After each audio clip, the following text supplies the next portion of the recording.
Hello students, welcome to accounts classes.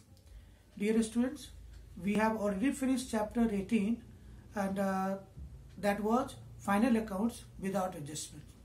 Now students, we have already started adjustments in preparation of financial statements. I wanted to tell you one thing. This is the only chapter which is very important. This chapter is help you throughout the MBA. This chapter is in also BCom first year when you go for the preparation of CA, CS, CWA and all the competitive commerce. So in this chapter there are total 16 adjustment entry.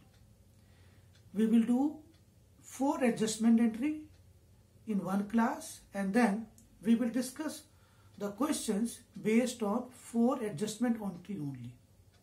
So let us start.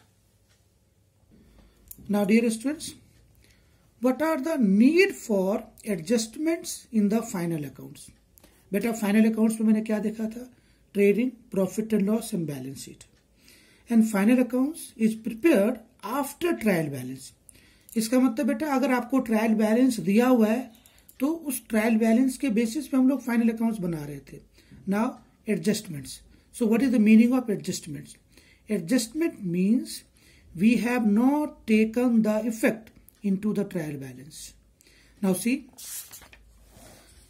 in an enterprise there are number of transactions which need to be adjusted so that final accounts give true and fair view of the results. These transactions are termed or called adjustments and the journal entries passed giving effect to the adjustment entry are known as adjustment or adjusting entries. It should be kept in mind that the principle of double entry is always followed. Thus, while giving effect to the adjustments in the final accounts, they are shown at the two places, once in debit and secondly in credit. It is only then the balance sheet will match. Dear students, we have already discussed. We prepare trial balance from ledger and ledger is prepared from journal. Now, if any item which is shown below the trial balance, it means that it is a adjusting entry. और बेटा adjusting entry में क्या होगा? मुझे entry पास करनी पड़ेगी. तो अब क्या होगा? It will adjusting entry will be passed on the double entry. और डबल एंट्री का मतलब क्या होगा बेटा? One will go to the debit side and other will go to the credit side. We have already discuss. अब बेटा देखो, पहला एडजस्टिंग एंट्री है क्लोजिंग स्टॉक और इन्वेंट्री. अब बेटा अगर मुझे एंट्री पास करना हो तो closing stock account debit to trading. अब बेटा मेरे पास 3 इसमें इफेक्ट क्या होगा? इधर this will go to the trading, PL और बैलेंस शीट. तो देखो बेटा, क्लोजिंग स्टॉक मेरा एसेट्स है तो पहला बैलेंस शीट के एसेट्स में दिखा देंगे. अब बेटा देखो, ट्रेडिंग क्रेडिट में है. अब ट्रेडिंग में ट्रेडिंग का नाम नहीं आएगा तो क्रेडिट में क्या लिखोगे? By closing stock. तो बेटा इन दोनों का इफेक्ट मैं आपको एक फॉर्मेट में दिखा देता हूं, which is like this. In the final accounts closing stock is shown as below बेटा ट्रेडिंग अकाउंट और बैलेंस शीट. अब देखो बेटा, मैंने पहले बोला क्लोजिंग स्टॉक मेरा एसेट्स है तो करंट एसेट्स के नीचे क्लोजिंग स्टॉक. अब बेटा देखो, बैलेंस शीट में इधर क्रेडिट होता है, इधर डेबिट होता है. तो कहने का मतलब ये है कि मैंने डेबिट तो दिखा दी, अब दूसरा इफेक्ट कहाँ लेंगे? क्रेडिट में. तो बेटा ट्रेडिंग के क्रेडिट में बाय क्लोजिंग स्टॉक. जो मैंने आपको बताया था कि एडजस्टमेंट एंट्री का डबल इफेक्ट होता है, one is debited and other is credited. तो बेटा यहां देखो, मैंने एक को डेबिट किया और यहां दूसरे को क्रेडिट किया. तो बेटा इसका इफेक्ट मेरा लेना होगा.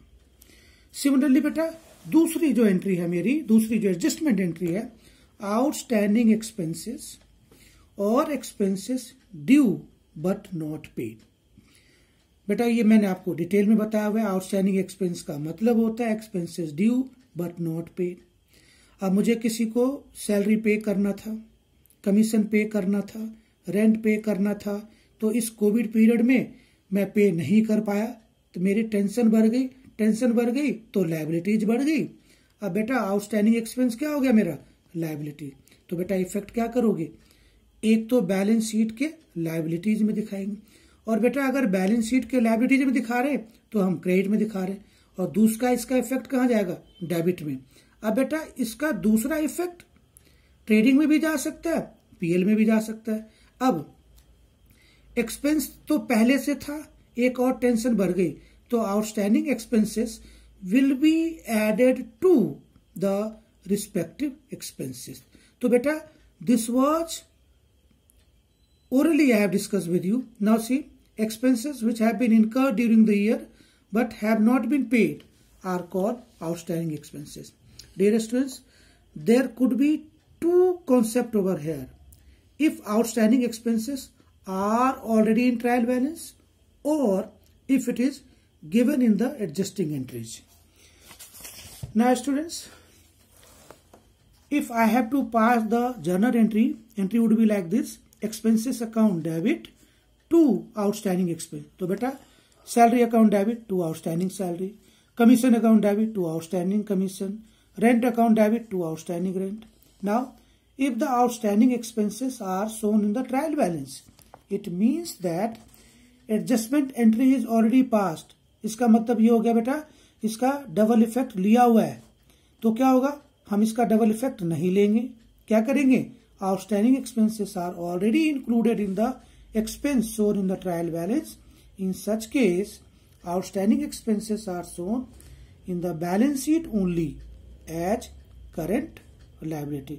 तो बेटा अगर कोई भी आउटस्टैंडिंग एक्सपेंस ट्रायल बैलेंस में दिया हुआ है तो इसका हम लोग एक ही इफेक्ट लेंगे, and being a liability it will be shown in the balance sheet under the head current liability. This I can explain with the help of one example. अब बेटा देखो सैलरी पेड 1,10,000, ये बेटा गिवन इन ट्रायल बैलेंस, और salary outstanding at the end 10,000. तो बेटा देखो हम सिर्फ एडजस्टमेंट एंट्री की जनरल एंट्री बनाएंगे.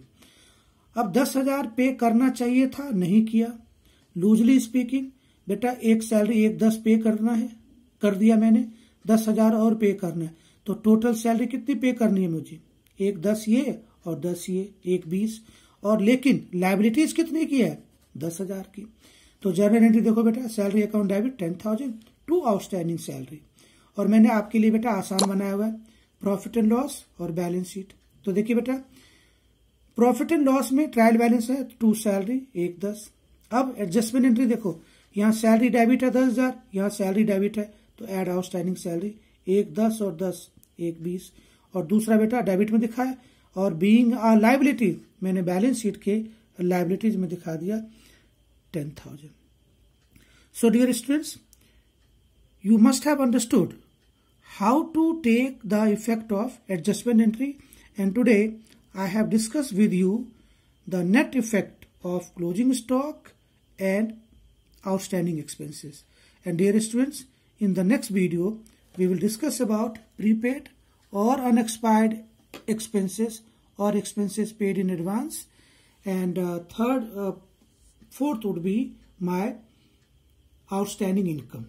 That's all for today. Thank you.